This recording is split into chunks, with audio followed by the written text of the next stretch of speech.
जय श्री कृष्ण। राधे राधे। আপনারা সকলে ভগবানের কৃপায় ভালো আছেন তো? আজকে আমরা শ্রীমদ্ ভাগবতমের পরবর্তী অংশ পাঠ করব। শ্রী গুরু গৌরাঙ্গ জয়ত। ওম নমো ভগবতে বাসুদেবায়। ওম নমো ভগবতে বাসুদেবায়। ওম নমো ভগবতে বাসুদেবায়।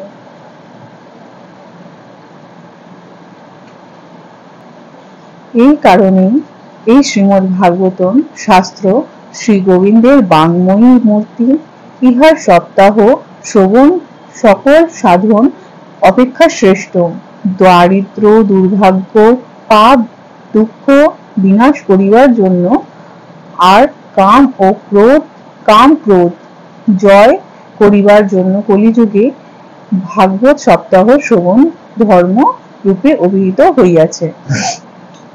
তো এবারে মানে কি বলছে বারংবার যে সাপ্তাহিক ভাবে ভগবানের শ্রীমদ্ ভাগবতমের শাস্ত্র ও শ্রবণ করলে, যেহেতু এটি হচ্ছেন ভগবানের বাঙ্ময় মূর্তি, স্বয়ং ভগবান, তাই এটা শ্রবণ করলে কি হবে? দারিদ্রতা, দুর্ভাগ্য, পাপ, দুঃখ বিনাশ হবে এবং কাম ক্রোধ আদি যেই আমাদের ভেতরের মধ্যে যেই শত্রুরা বিরাজ করছেন তাদের থেকে আমরা পাবো, তাদের উপর জয় করতে পারবো।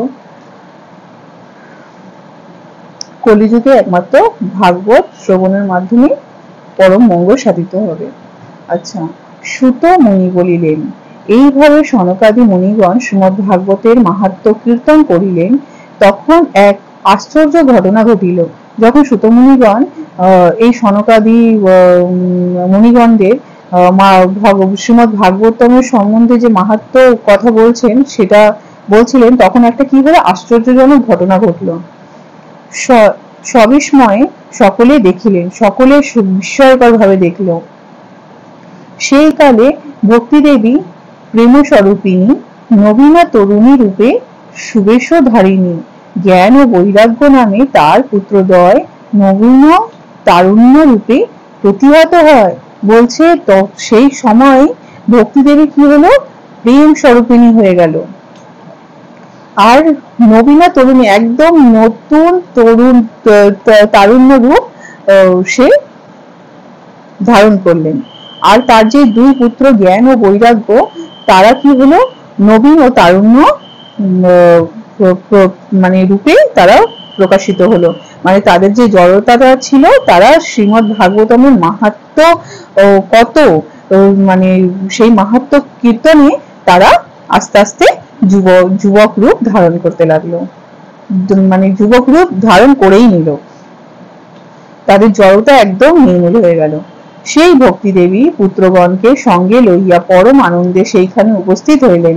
তখন ভক্তি দেবী তার পুত্র দুজনকে নিয়ে, জ্ঞান ও বৈরাগ্য নিয়ে সঙ্গে নিয়ে সেই স্থানে উপস্থিত হলেন। তার মানে ধরুন না, মানে কি এইটা শাস্ত্রের কথা, যেহেতু শাস্ত্রের কথা সম্পূর্ণভাবে সত্য, তো যেখানেই শ্রীমদ্ ভাগবতম পাঠ হয়, শ্রবণ হয়, কীর্তন আদি হয়, সেখানেই ভক্তি দেবী জ্ঞান ও বৈরাগ্য তার দুই সন্তানকে নিয়ে সেখানে প্রেম স্বরূপে অবস্থান করেন। তো এখন আমরা যে ভাগবতম পাঠ করার প্রয়াস করছি, নিশ্চয়ই ভক্তি দেবী আমাদের এই হৃদয় কমলের মধ্যে আসন গ্রহণ করেছেন, আর তার কৃষ্ণের যেই অহেতুকী অপ্রতিহতা প্রেম সবসময় আমরা কামনা করতে থাকি, সেই প্রেম মাধুর্য তিনি প্রদান করছেন। তাহাদিগের বদনে শ্রীকৃষ্ণ, গোবিন্দ, হরি, মুরারি প্রভৃতি নাম সুমধুর স্বরে উচ্চারিত হইল। বলছে এখন জ্ঞান বৈরাগ্য আর ভক্তি দেবীর বদন থেকে, শরীর থেকে আপনা আপনি শ্রীকৃষ্ণ, গোবিন্দ, হরি, মুরারি প্রভৃতি ভগবানের সুমধুর নাম আরে উচ্চারিত হচ্ছে দেহ থেকে। সকলেই তাহাদিগকে দেখিয়া অতীব বিস্ময়বোধ করিলেন। সকলে এবারে অবাক হয়ে গেল, আরে এরা তো জরাগ্রস্ত, বার্ধক্যগ্রস্ত ছিল, তারা এইভাবে যুবক হয়ে গেল, আর তাদের শরীর থেকে উচ্চারণ করছে, তাকে মুখ দিয়ে উচ্চারণ করতে হচ্ছে না, বাগযন্ত্রে প্রয়োগ করতে হচ্ছে না, তার দেহ থেকেই ভগবানের নাম উচ্চারিত হচ্ছে। তারপর ভক্তি দেবী সনত কুমারকে সবিনয়ে বলিলেন। তখন এবারে ভক্তি দেবী চতুর্শনকে বিনীতভাবে বললেন, এইবার আমি আমার পুত্র দুইজনকে লইয়া কোথায় থাকিব? বলছে এখন আমি আমার দুই পুত্রকে নিয়ে কোথায় থাকবো? কুমারগণ বলিলেন ধৈর্য ধরিয়া সকল বৈষ্ণবগণের হৃদয়ে অবস্থান করুন। বলছে যে তুমি ধৈর্য ধরে সব যত বৈষ্ণবগণ আছে তাদের হৃদয়ের মধ্যে তুমি অবস্থান করো। ভক্তি দেবীকে বলছে তুমি জ্ঞান বৈরাগ্য তোমার দুই সন্তানকে নিয়ে সকল বৈষ্ণবদের হৃদয়ে অবস্থান করো। কলিযুগে পাষণ্ডীগণ তোমার দর্শন পাইবে না। বলছে কলিযুগে যারা পাষণ্ডী তারা কিন্তু ভক্তি দেবী এবং জ্ঞান বৈরাগ্যের দর্শন পাবে না, তাই সে যেন ভক্তদের হৃদয়ের মধ্যে অবস্থান করেন। তবে ভক্তি দেবী তার পুত্রদ্বয় বৈষ্ণব হৃদয় ক্ষেত্রে করেন আশ্রয়। শ্রীমদ ভাগবত শাস্ত্র এই ধরা মাঝে সাক্ষাৎ শ্রী ভগবান স্বরূপে বিরাজে। বলছে তখন সনত কুমারদের কথা শুনে ভক্তি দেবী তার পুত্রদেরকে নিয়ে বৈষ্ণবদের হৃদয় ক্ষেত্রে আসন গ্রহণ করলেন। আর শ্রীমদ ভাগবত শাস্ত্র এই যে পৃথিবীর মধ্যে সাক্ষাৎ ভগবান স্বয়ং নিজের স্বরূপে বিরাজ করছেন।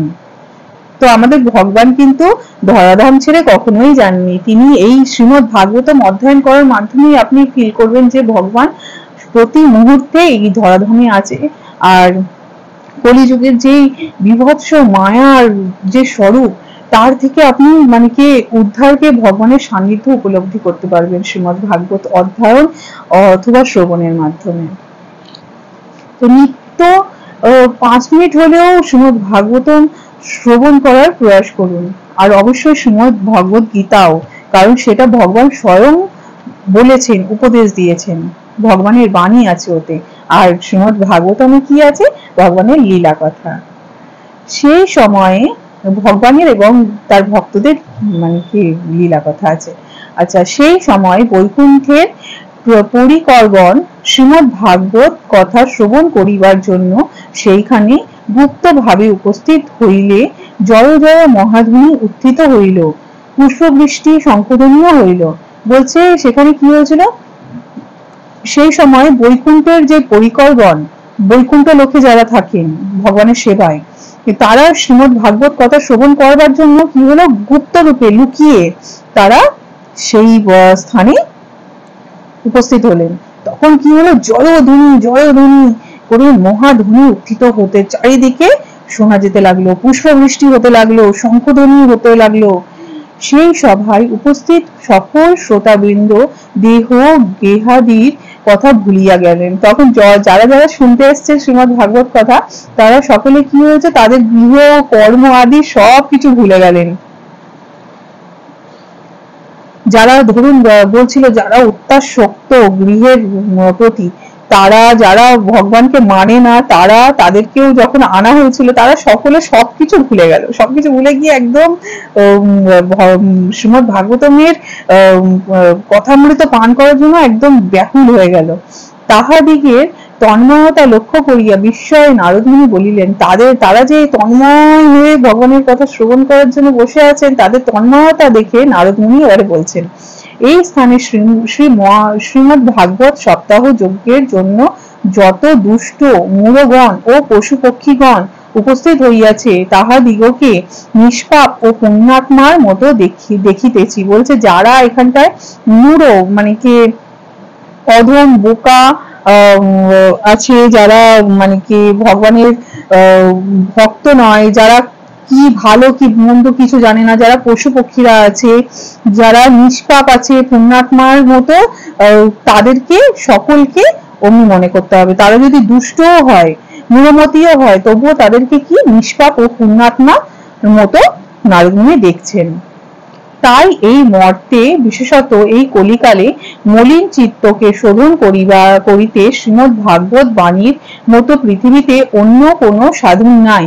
বলছে তাই এই কলিকালের মধ্যে মলিন চিত্ত, সকলের হৃদয়ের মধ্যেই তো অসুর বিরাজ করছে, সেই মলিন চিত্তকে শোধন করার জন্য, পরিষ্কার করার জন্য শ্রীমদ ভাগবতের বাণীর মতো এই পৃথিবীতে আর অন্য কোনো সাধনই নেই। তখন কুমারগণ বলিলেন, যে মানুষ নিরন্তর পাপ কার্যে লিপ্ত রহিয়াছে, বিপদগামী, দুরাচার, কুটিল, ক্রোধী, পর দ্বারাসক্ত, সেই সব পাপাত্মাগণ সপ্তাহ যজ্ঞে নিশ্চিত ভাবে শুদ্ধ হইবে। বলছে যারা পাপী আছে, যারা দুরাচারী আছে, কুটিল আছে, বিপদগামী আছে, ক্রোধী আছে, তারাও এই মানে কি শ্রীমদ্ ভাগবত কথা শ্রবণের ফলে তাদের নিশ্চিত কি হবে, তারা শুদ্ধ হয়ে যাবে। যাহারা মিথ্যাবাদী, পিতা মাতার নিন্দা করে, বিষয়ে লোলুপ, জীব হিংসা করে, দাম্ভিক, পরের সুখ দেখিতে পারে না, মদ্যপায়ী, ব্রহ্মহত্যাকারী, বিশ্বাসঘাতক, গুরু পত্নীগামী, স্বর্ণচোর, সকলেই সপ্তাহ যজ্ঞের দ্বারা পবিত্র হইবে। এরাও বলছে কি, যারা স্বর্ণচোর, গুরু পত্নীগামী, যারা বিশ্বাসঘাতক, ব্রহ্ম হত্যাকারী, মদ্যপায়ী, যারা অন্যের সুখ দেখতে পারে না, প্রচন্ড অহংকারী, যারা জীবের প্রতি হিংসা করে মানে জীব হত্যা করে, যারা মিথ্যাবাদী, যারা পিতা মাতার নিন্দা করে, যারা বিষয়ের প্রতি প্রচন্ড ভাবে লোভী, তারাও এই শ্রীমদ্ ভাগবতম শ্রবণ করার ফলে কি হবে, তারাও পবিত্র হয়ে যাবে। হে দেবর্ষি নারদ, যাহার কথামৃত শ্রবণ মাত্রেই সকল পাপ ধ্বংস হয়, এমন এক পুরাতন ইতিহাস আপনার নিকটে কীর্তন করিব। এখন দেবর্ষি নারদকে বলছেন যে মানে যেই কথামৃত শ্রবণ মাত্রেই সকল পাপ ধ্বংস হয়ে যায়, এমন এক পুরাতন ইতিহাস, এটা আজকের ঘটনা না, পুরাতন মানে সনাতন যেই ধারা হচ্ছে, সেই পুরাতন, যার আদি ও অন্ত নেই, সেই পুরাতন ইতিহাস আপনার নিকটে এখন কীর্তন করিব। এই হচ্ছে শ্রীমদ্ ভাগবতমের মাহাত্ম্য ও দেবর্ষি আর দেবর্ষি ভক্তিদেবীর যে সংবাদ, সেটা সমাপ্ত হলো। এবারে কালকেরে আমরা গোকর্ণের উপাখ্যান থেকে স্টার্ট করব। তো ওম নমো ভগবতে বাসুদেবায়, ওম নমো ভগবতে বাসুদেবায়, ওম নমো ভগবতে বাসুদেবায়। অবশ্যই আমার দ্বারা কিছু না কিছু ভুল ত্রুটি তো হয়েছেই, কারণ অত জ্ঞান তো আমার নেই, কিন্তু আমি পাঠ করার প্রয়াস করি। আর যদি আমার দ্বারা ভুল ত্রুটি কিছু হয়ে থাকে, আমাকে কৃপা করে ক্ষমা করবেন। জয় শ্রীকৃষ্ণ, রাধে রাধে।